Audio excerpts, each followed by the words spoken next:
एक शाम राजा अकबर अपने प्रिय बिरबल के साथ अपने शाही बगीचे की सैर के लिए निकले। वह बगीचा बहुत ही शानदार था। चारों ओर हरियाली ही हरियाली थी। ऐसे में राजा को जाने क्या सूझा कि उन्होंने बिरबल से कहा, बिरबल, हमारा मन है कि इस हरे भरे बगीचे में हम हरे घोड़े पर बैठकर घूमें। इसलिए मैं तुम्हें आदेश देता हूँ कि तुम 7 दिनों के अंदर हमारे लिए एक हरे घोड़े का इंतजाम करो। वही अगर तुम इस आदेश को पूरा करने में असफल रहते हो तो तुम कभी भी हमें अपनी शक्ल ना दिखाना। से राजा व बिरबल दोनों वाकिफ थे कि आज तक दुनिया में हरे रंग का घोड़ा नहीं हुआ है।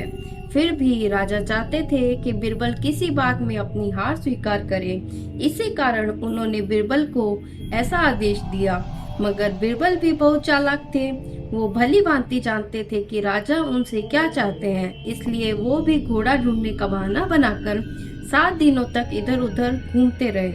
8वें दिन बिरबल दरबार में राजा के सामने पहुंचा और बोले, महाराज, आपकी आज्ञा के अनुसार मैंने आपके लिए हरे घोड़े का इंतजाम कर लिया है, मगर उसके मालिक की 2 शर्तें हैं। राजा ने उत्सुकता से दोनों शर्तों के बारे में पूछा। तब बिरबल ने जवाब दिया, पहली शर्त यह है कि उस हरे घोड़े को लाने के लिए आपको स्वयं जाना होगा। राजा इस शर्त के लिए तैयार हो गए।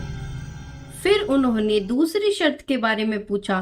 तब बिरबल ने कहा, घोड़े के मालिक की दूसरी शर्त यह है कि आपको घोड़ा लेने जाने के लिए सप्ताह के 7 दिन के अलावा कोई और दिन चुनना होगा। यह सुन राजा हैरानी से बिरबल की ओर देखने लगे। तब बिरबल ने बड़ी सहजता से जवाब दिया, महाराज, घोड़े का मालिक कहता है कि हरे रंग के खास घोड़े को लाने के लिए उसकी यह खास शर्तें माननी होगी। राजा अकबर बिरबल की यह चतुराई भरी बात सुनकर खुश हो गए और मान गए कि बिरबल से उसकी हार मनवाना वाकई में बहुत मुश्किल है।